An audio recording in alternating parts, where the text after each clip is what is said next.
I don't think I can. I think I'd cry if I did. Oh man, I've got that on video as well. Okay, I'll leave, but I'll leave it in there. Um, last lesson we were looking at function study, and specifically we were looking at topic two. But then I hope you don't mind me saying, Will, you came to me at the end of class and said, "All well and good, but I can't remember how to do restricted domains on the calculator." And I said, "Oh yeah, I'll show you next lesson." But I thought I might show everybody and put it into the video. You can see here is an example of a restricted domain. The function's pretty easy. Negative x cubed plus 3x squared minus 2x plus 1. That's the one that we looked at before, but I've made it negative so that the interesting stuff is on the right-hand side of the graph. And I've window zoomed it so that it fits the window quite nicely. But you can see it's got a definite start and a definite end there.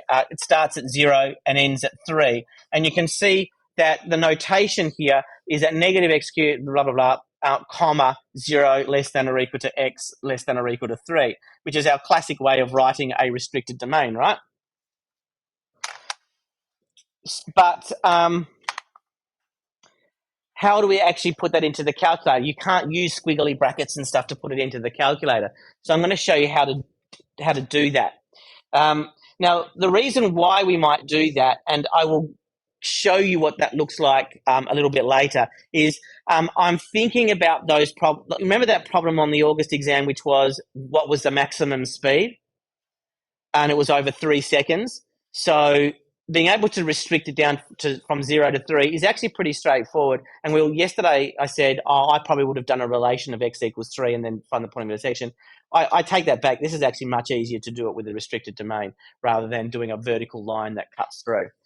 So I could then work out the maximum by going menu, analyze graph, in this case a minimum, and go to the left and right of that endpoint. And it's not going to give me anything below 3 because that's because my restricted domain. So I can see that t is equal to, f is equal to -5. So that's kind of what we're looking for there. I'm going to take you through the process. I'll just delete that off so it's not confusing. Here's a little graph I prepared earlier. And I'll just tick that so it's on. So that's the graph that's not restricted, right? So you can see the red line, the red graph goes up before 0 and goes after 3. So that's the full graph. So I will restrict it by using this symbol here, control equals, and it's this vertical bar here. The way we say that vertical bar in maths is such that. So f2 of x is defined as negative x cubed plus 3x squared minus 2x plus 1, such that x is between 0 and 3. So I put my 0 in first, back to the same spot, control equals, and use my less than or equal to sign. I'm not too sure if typing in less than and then equals would give me the same thing, but that's where the symbol is. X, control equals, less than or equal to 3. So I've got x between 0 and 3.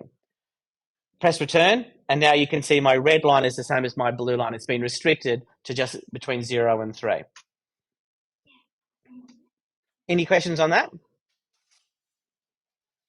Okay, I wanted to explain just one other little thing to do, and that is when it comes to, imagine this is a velocity graph. If this is a velocity graph and you're asked a speed question, so don't forget that speed is velocity without a sign. So what we can do is we can take the function that we've been given, and again, here's a little something I prepared earlier, and I can put absolute value signs around the function, the whole function like that. Now, to put the absolute value signs, I won't do the whole thing, so it's a bit tedious, but I'll just start it here, so F4. If I go to this button here, there is absolute value right there. Don't use vertical bars on your keyboard. If you can find them, you should definitely use that one there. And then you type in the function there. So x squared minus 3x, whatever it is, right? So you put it into the absolute value signs, and that will that would work. What does it do? Well, if I go up to f3 of x, and so you can see it's just the original function, but in absolute value signs.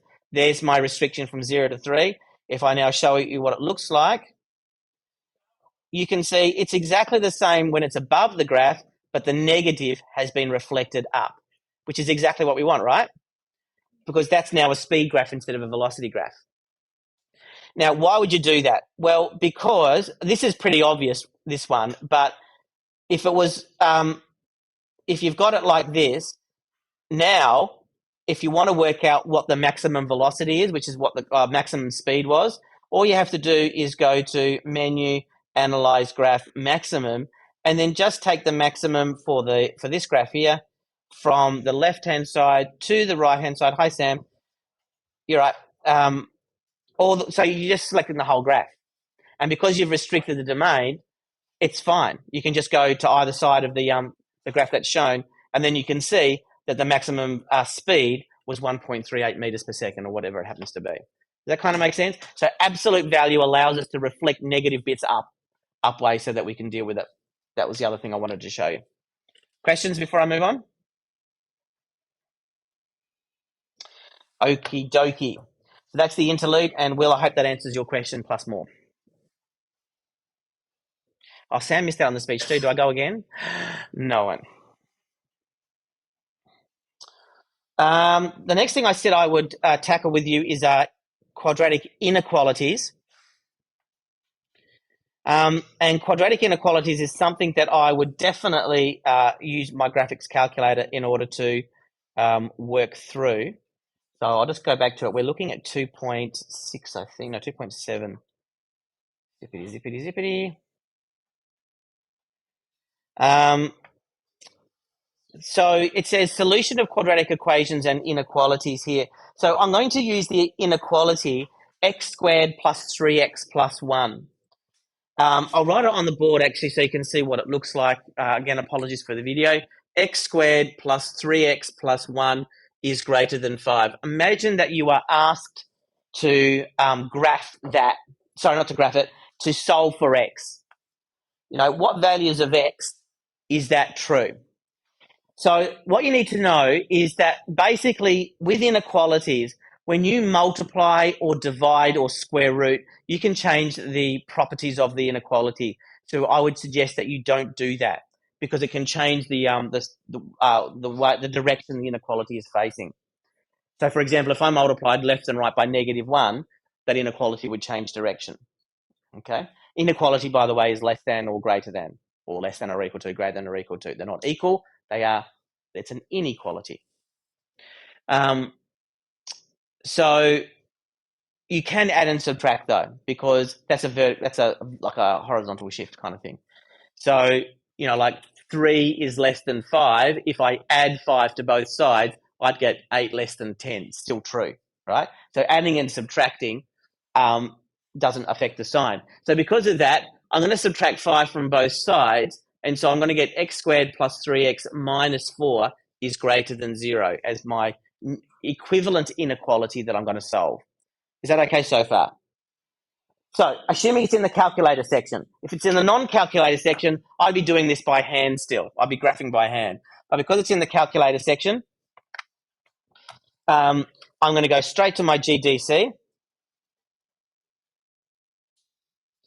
And I'm going to open up a new document.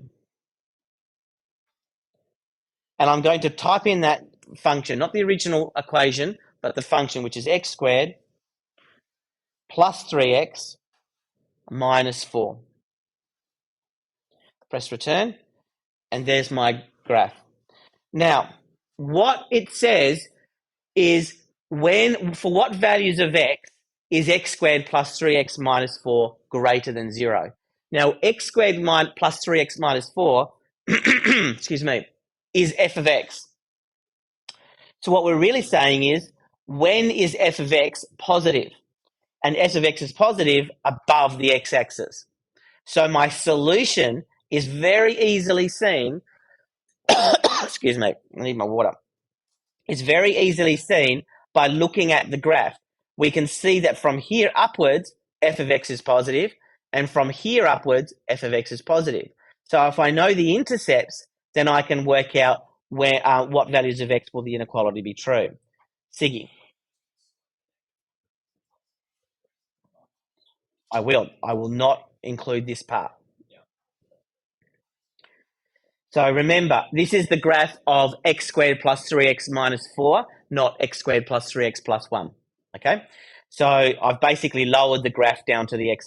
So now I'm going to go menu, analyze graph 0, and go work out one of them. And then go menu, analyze graph 0, and work out the other one. Now, all of this technically can be done without graphing. But what I find, guys, is that if you haven't graphed it, it is easy to confuse what exactly, where exactly the function is positive. So the function is positive before minus 4 and after 1. And so the solution by graphing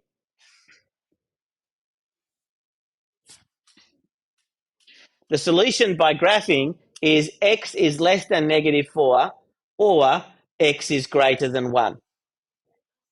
That is the solution. Does that make sense? Any questions? If the question was, I'll just change the question slightly. If the question was x squared plus 3x plus 1 is less than 5, I would still do the same process. I would subtract 5 from both sides to get x squared plus 3x minus 4 is less than 0.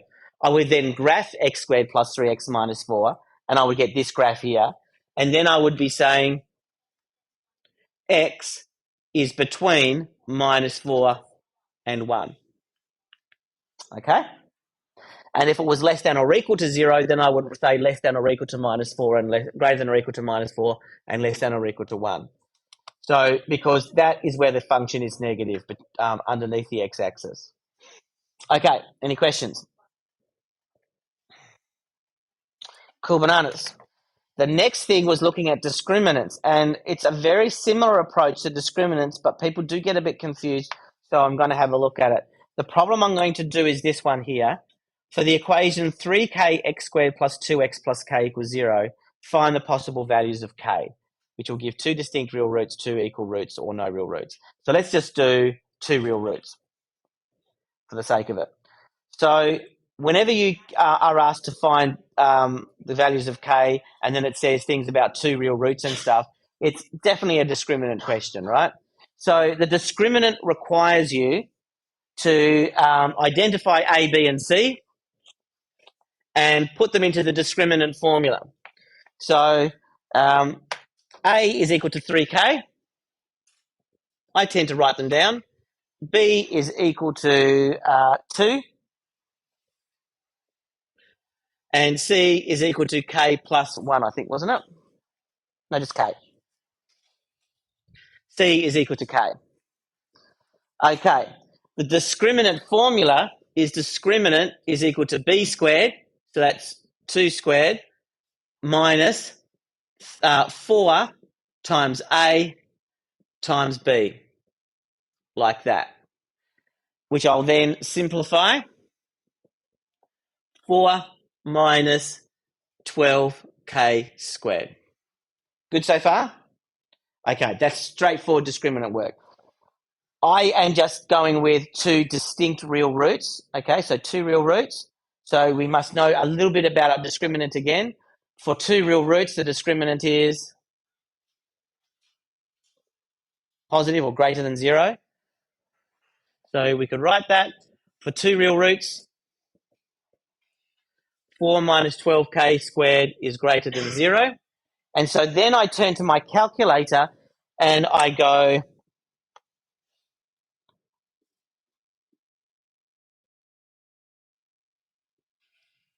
oops, wrong one. Add a graph, and I type in my function of my discriminant function, effectively. So 4 minus 12k squared, except I'll translate the k to x to make it easier to graph. So I've got 4 minus 12x squared. But remember, this is not the graph of the original graph. This is a graph of the discriminant, which means that the y-axis is delta, the discriminant, and the x-axis is k, what we're trying to look for. Now, the question was 4 minus 12k squared greater than 0. So we can see here from our graph that above the x-axis occurs from here to here. So now I can do what I did before. First of all, I might do a quick bit of window zooming and say go from -2 to 2, but the looks of it looks all right to me. That's a bit better. Makes it a bit wider so I can work it out. Work out the zeros like I've been showing you a bunch of times now. Menu, analyze graph, 0. So there we go. And so the solution is that K has to be between -5.77 and +5.77.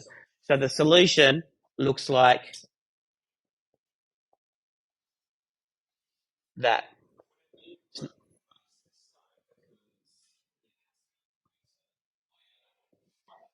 It's reversed from the original question, yeah. Does that make sense to everybody? Anyone got any questions? I think this is a really super quick. I would, again, probably still do this manually if it was in the non-calc section.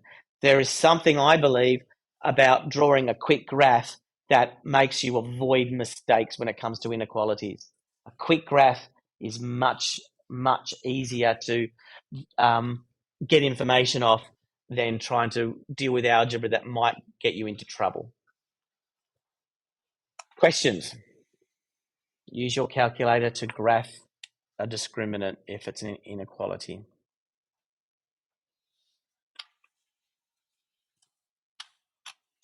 Last chance. Okay, moving on. 2.8 talks about reciprocal function and rational functions. I don't have a lot to talk about here. Do note that your GDC will not display asymptotes. So we know that reciprocal function and rational functions have asymptotes. They are not necessarily clear to see. So just be careful of the asymptote. So generally speaking, these kinds of problems are probably just as are easily enough done by hand, even in the calculator section. But you could use your graphics display calculator to confirm. So if I had a problem, I would probably use these concepts here to put in my vertical and horizontal asymptotes first. Then I'd reach over to my graphics display calculator and look at the graph and look at the y-intercepts and whatever else. And then I would put it into, then I would finish labeling my diagram after that. But I'd probably start with manually working out the asymptotes first. In a similar way for 2.9, that's looking at exponential and logarithmic functions. They also have asymptotes. Those asymptotes will not be obvious from using your GDC, so be careful to maybe do that by hand first. So you've got an expectation of what you think the graph's going to look like. Then use your GDC to confirm your expectations and to work out other critical points. I think it's pretty straightforward, that kind of stuff, though, so I'm not going to do any specific examples unless you're really keen for me to do it. No? Okay, cool. 2.10. Solving equations both graphically and analytically. Use of technology to solve a variety of problems, variety of equations, including when there is no appropriate analytical approach. I thought I might actually do both of these equations so that you can sort of see it in action on your graphics display calculator. So I'll start off a new document as usual. And as usual, there are two ways that you can do it. You can use NSolve. So the first one was e to the x equals sine x, nice and easy. So e to the x, I can't use e on the keyboard. E to the x equals sine of x. With respect to x, let's return -3.18. Now, this is a value. But we know that if we know anything about sine, we know that it's quite cyclical in nature, and so there may be other equations as well. So you need to be mindful of that. And if I go to a graphing page and do the same thing, I'm going to graph two graphs. I'm going to graph e to the x. If I do that, will that work? Yeah, cool. E to the x for one function, and then I'm going to add a new graph and go sine of x. Just checking to make sure my calculator is in radians, which it is. There we go. I might then just modify what I'm looking at. I can see that it's not going to be present here at all. So I might just go from a window zoom of, maybe keep it from -10 to 10, but maybe go from -0.5 to 2, or 1.5. That was probably a little bit too excitable. So now we've got some other values as well we could interrogate. So we can then use our intersection and menu analyze graph intersection in order to find other values as well. So for example, there's one, and there's another one,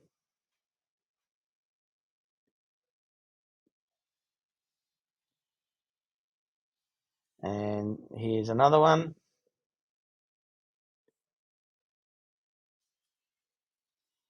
and that's about it. And there's that -3.18 from our calculator, right? -3.18 from our calculator is also there. So the actual question would be more likely to say, you know, what is solve for x being between 5 and -5 and 0 or something like that. You probably have a bit more information, but yeah, you can use your graphics display calculator to get multiple solutions, whereas nsolve will only give you one. The second one from that particular example is x to the power of 4 plus 5x minus 6. You haven't been, that doing to the powers of 4 are not part of the course. So we would have to do this using our GDC. So I'll just start off a brand new document again, add a graph, x to the power of 4 plus 5x minus 6 is equal to, equals 0 is already assumed. There we go, graph that. There we go. We could zoom out if we wanted to, but the only thing I'm interested in is when it's equal to 0, which is the zeros, right? So there they are there, menu, analyze graph, zeros, click to the left, either drag to the right and then write it down and then keep dragging to the right and then write the second one down, or drag to the left and write once, pop it over here, menu, analyze graph, 0, drag to the left, drag to the right, and there's my other point, and they're both there now. You might want to zoom out a little bit so you get the shape of the graph so that you can then draw the graph in as part of your solutions. If it was worth a couple of marks, you might want to say by GDC, sketch the graph, and then say therefore x equals -2 and 1. If it was worth 1 mark, I wouldn't bother with the graph. I'd just use GDC and write the answers down. What's the command word I'm looking for there? Do you remember? For just basically putting an answer down? No, write down. Write down the values of x. Okay, I will write them down and I won't show you. It might even be worth 2 marks, but if it says write down, they'll give you full marks for just writing the answer down. They have to. If it says find the values of x, then I'll be drawing a sketch, a really quick sketch. Okay, I don't want to belabor that too much. Any questions? 2.11 is or 2.11 is the last one, and these are transformations of graphs. And the only thing I can say really is that you could use the GDC to confirm. So if you're told, if you're given a picture of the graph and said list the transformations or something like that, you could do that on your GDC to confirm what's going on, to confirm that the transformations that you think they are giving you the right picture of the graph, something like that. It's more likely to be in the non-calc section though, that kind of question. Okay, any questions about that? Otherwise, I'm going to move on to the next topic. So guys, it is now 10 past 10. There's 25 minutes left in the lesson.